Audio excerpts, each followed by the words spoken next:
Hola a todas, bienvenidas a un nuevo episodio de Fempenit Podcast, un espacio para mujeres líderes y emprendedoras que quieran llevar su negocio a otro nivel. El día de hoy vamos a tocar un tema crucial, pero antes me gustaría hacerte una pregunta. ¿Eres de las personas que les cuesta trabajo soltar el control y te sobrecargas de tareas? Si la respuesta fue sí, entonces este episodio es para ti. Yo soy Diana González. Y yo soy Zulema Murillo. Y el día de hoy vamos a hablar del mito de Superwoman. Delegar es tu mejor superpoder.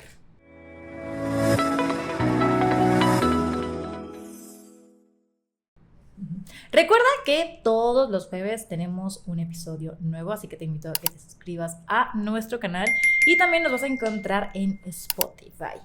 Ahora, yo creo, bueno, no creo, es un hecho, que el delegar no es una opción, o sea, es una habilidad que se debe desarrollar como líder para poder crecer el negocio y no agotarse en el proceso. En tu caso, Zule, ¿cómo fue para ti esta parte de delegar? Si tenías alguna creencia limitante, porque existen varias. Pues ahorita como lo que estábamos platicando antes de comenzar, que tú hablabas del control, yo creo que cuando tú empiezas es normal que tengas ese control completo.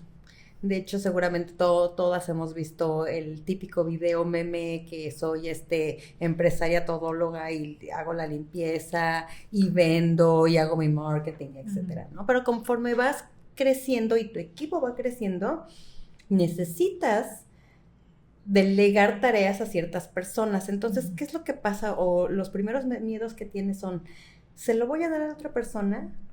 Y no sé si esa persona lo va a hacer bien. El punto es, quizá no, pero entonces ahí puedes ir estableciendo como métricas, indicadores de evaluación y entonces pones a tu primer persona de equipo que le vas a delegar la tarea y entonces le enseñas cómo hacerlo, le puedes dar como esa revisión en este proceso, evalúas y luego lo puedes ir soltando. Y creo que eso que te decía de soltar el control es muy importante porque sí lo puedes seguir controlando, pero desde otro punto. ¿Tú qué piensas?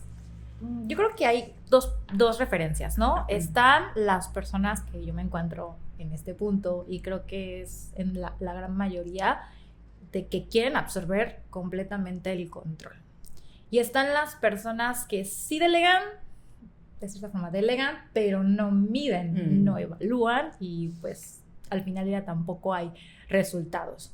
Volviendo a este punto donde a mí me tocó pues estar en esta parte, mi miedo en lo personal era como la percepción que tenían las personas por creer que yo no podía con todas las responsabilidades. O sea, eso está muy fuerte cuando la otra gente ni te pela, ¿no? Sí, en cuenta de todo eso que pasaba por mi cabeza. Y el miedo a, híjole, se van a equivocar y me va a afectar en mis resultados. Cuando yo empecé trabajando en una empresa, tenía primero 10 personas a mi cargo. Y fue en esta batalla de que yo creía que pues yo podía con todo esto que decías, el Superwoman, yo me creía la mejor, era muy buena, pero llegaba un punto en el que, o sea, yo llegaba a mi casa y llegaba a las 7:30 y ya me dormía de lo agotada que terminaba y llegó un punto en que sentía que mis resultados se quedaron estancados. O sea, gente estaba contratada, súper felices, ahí existiendo, no hacían nada, y yo por querer tener todo las responsabilidades, porque yo lo podía hacer mejor, pues no me sobrecargaba y ni había resultados. Y yo terminabas no haciendo nada, ¿no? Exacto. Que querías hacer todo. Y fíjate que ahorita que mencionas, por ejemplo, esa parte del miedo a que se equivoquen, sí se van a equivocar. Porque es normal, porque están haciendo algo nuevo. Si tú te equivocas durante este proceso, a pesar de que ya tienes tiempo y de repente dices, chin, esto se me fue, alguien a quien le estás delegando una tarea nueva se va a equivocar seguro. Y es normal y es parte del proceso. Yo creo que lo importante es hacerle saber a tu equipo que hago un rango, ¿no? Sí, aceptable o permitido. Exactamente, o decirle, mira, esto puede suceder, y a lo mejor hasta la persona ya no se equivoca porque entiende que aquí puede haber el error. Pero la otra es, sí permite que tu equipo se equivoque. Sí vale la pena que la gente diga, ay, yo a Diana le tengo la confianza de que si me equivoco, en lugar de regañarme, me va a enseñar algo nuevo, ¿no? Entonces, lo primero es saber que una de las cosas que yo aprendí durante todo este tiempo, tú como me preguntabas hace un tiempo, es equivocarse es parte del proceso y equivocarse va a suceder siempre. Entonces, no creo que nosotros debamos de culparnos por equivocarnos y no culpar al otro por equivocarse, ¿no? ¿Tú cómo ves? Sí, incluso cuando yo estaba aprendiendo, tomé un curso de liderazgo y me acuerdo mucho de cómo era el proceso, cómo es el proceso para delegar una tarea, que son 4 pasos muy simples. Y es, yo lo hago y tú me ves. Luego, yo lo hago y tú me ayudas. Después es, tú lo haces y yo te ayudo. Y tú lo haces y yo te veo. O sea, algo muy simple, yo lo tenía presente y eso me ayudó a entender también que la capacitación es fundamental, que es lo que mencionabas. El elegir a la persona adecuada para que haga esa actividad, desde ahí parte, ¿no? Incluso profundizando un poquito es cómo seleccionas a tu personal para que puedas delegarles esas tareas, porque si estás buscando una persona, por ejemplo, algo muy delicado, tema financiero. Si buscas una persona para que te ayude a hacer pagos y contratas una persona que no tiene experiencia, pues la probabilidad... o que no es confiable, o etcétera. Ajá, exacto. La probabilidad de que suceda algo, pues es... Y creo que también hay que elegir cuáles son las tareas que voy a delegar. O sea, cuando voy empezando, insisto, somos todólogos, ¿no? Entonces, ¿qué hago? ¿Cómo me puedo ir quitando de tareas? Yo lo que sugiero es que las primeras tareas que se deleguen son las tareas que no te generan ningún beneficio económico en un principio, que es donde puedes ir soltando tus tareas administrativas, por ejemplo, ¿no? Entonces, puedes ir comenzando con eso. En algún punto, en el segundo capítulo, me imagino que fue, ya no recuerdo bien, pero hablamos de la importancia de las tareas, ¿no? El 2. El 2. Sí, para que lo vayan a ver, es el episodio número 2. Exactamente. Entonces, en estas tareas que vimos que son urgentes, importantes, etcétera, esa parte de tareas que después de que yo anoté cuáles son todas mis actividades, puedo ir eligiendo cuáles son las tareas que puedo ir delegando. Y entonces, así también, ahora que hablamos de formación de equipos, seguramente haremos un podcast de formación de equipos, porque ese es un tema también muy aparte y muy importante, exactamente, pero sí vale la pena el decir, ok, después de que hice estas tareas y las puse aparte, ahora sí, ¿a quién necesito, no? Yo estaba acordándome de una anécdota, regresándome un poco cuando mencionabas de que la gente se va a equivocar y que tengas un rango predeterminado de hasta qué punto, y también cuando escoges a la persona, que es una persona que te pueda resolver. Una vez yo ya era gerente administrativo y empezaba a tener a mi auxiliar, y a ella yo le había delegado las tareas de hacer los pagos que teníamos como ya determinados, y teníamos en ese momento la plataforma de Zoom, pero hay un pago anual, no sé si tú uses esa herramienta, y era un pago anual de que el más completo. De repente yo vi los movimientos, o sea, lo revisaba yo a la semana y veo un cargo de Zoom por 50,000 pesos, o sea, de Zoom, para quienes conocen, tuvo que haber contratado, o sea, el servicio más Mega pro, Plus, ¿no? Hiper Contra Plus, y en ese momento yo sentí así como que, híjole, ¿qué va a pasar? Y la chava estaba llorando porque me decía, es que 50,000 pesos, yo pensé que era el pago normal mensual, y en ese momento pues lo primero que pensamos fue buscar la forma de resolver, y ella solita, o sea, entró en crisis, yo estaba ahí con ella también en crisis, no, pero así como manteniendo la calma y buscando soluciones, y dije, a ver, piensa, ¿qué se te ocurre que podamos hacer en este momento? ¿Qué tenemos a nuestro favor? Bueno, que todavía no se cierra el mes, que acaba de suceder eso, o sea, tenía un día que había pasado, y bueno, no, voy a marcar.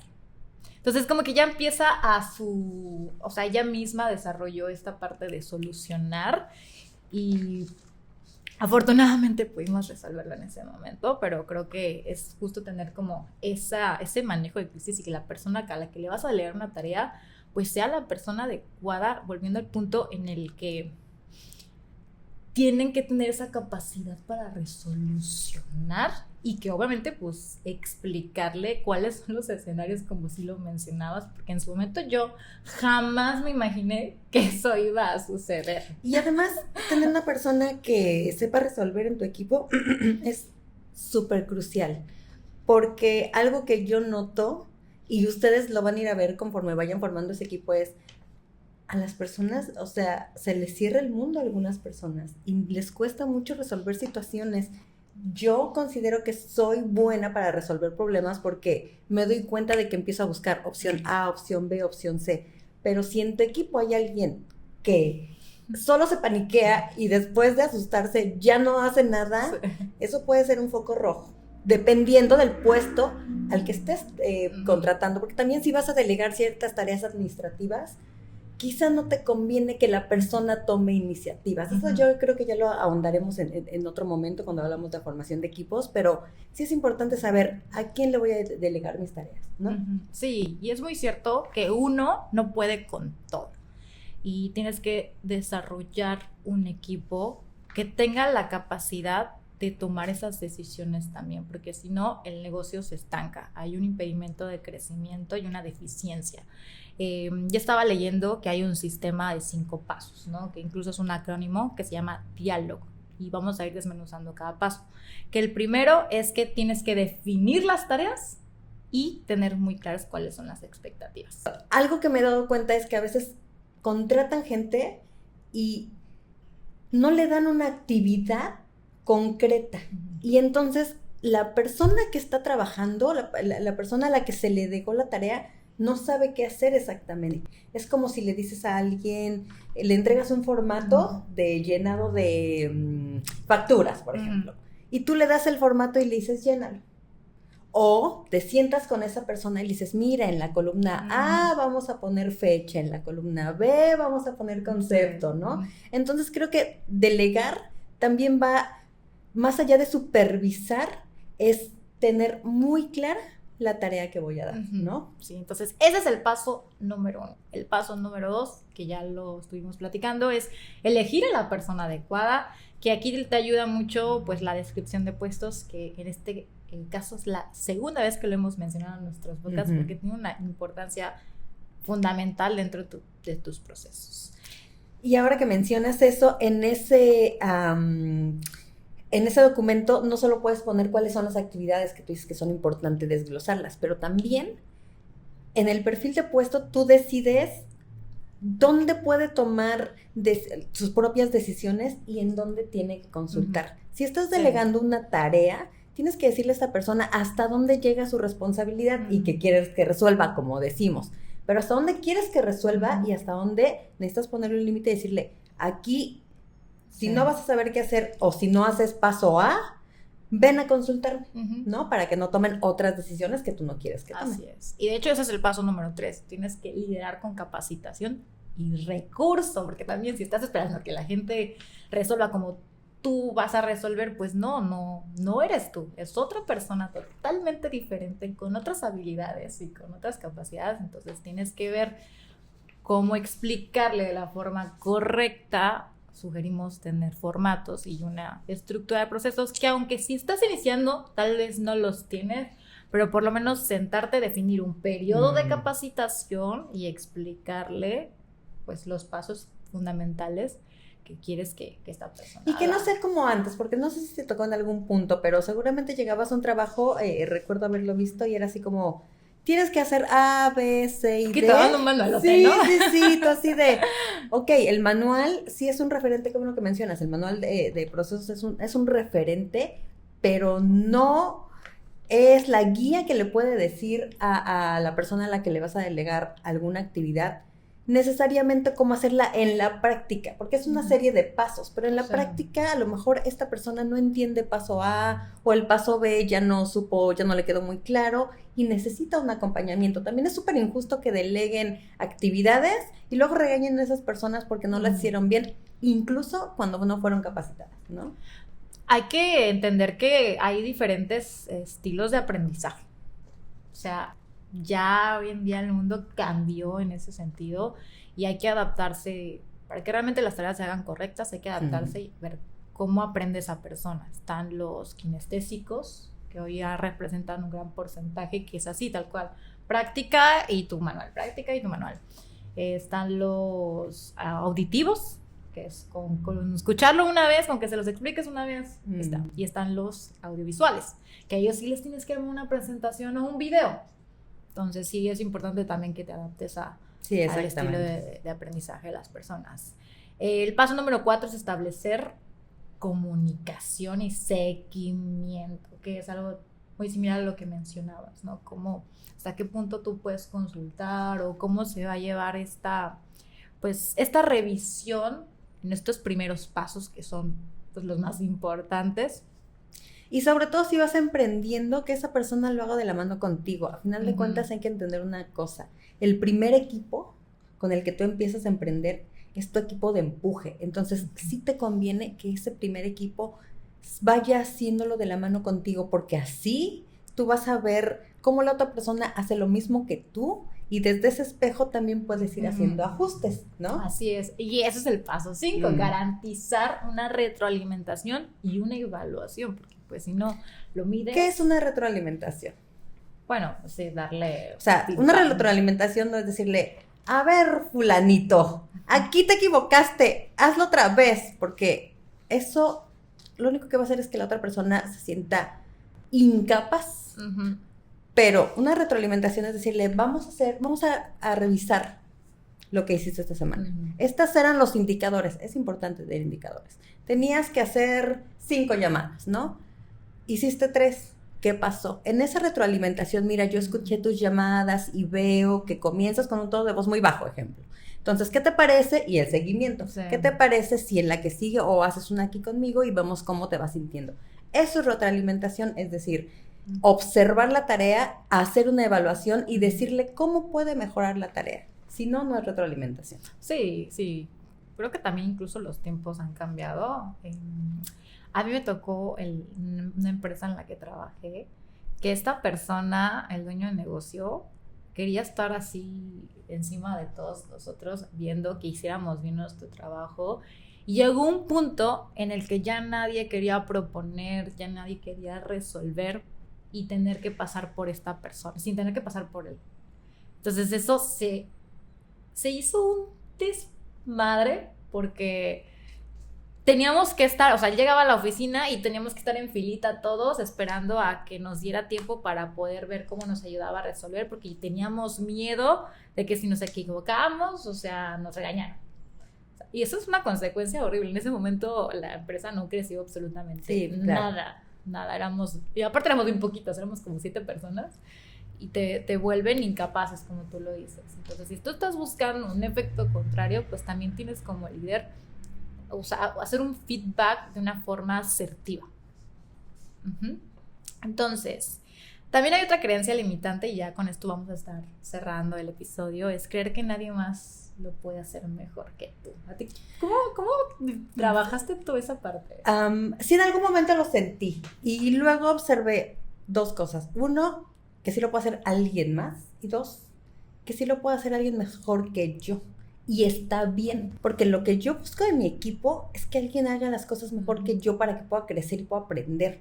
Si yo me busco un equipo que tenga menos capacidades solo porque me siento amenazado porque el otro lo va a hacer mejor que yo, no voy a lograr crecer.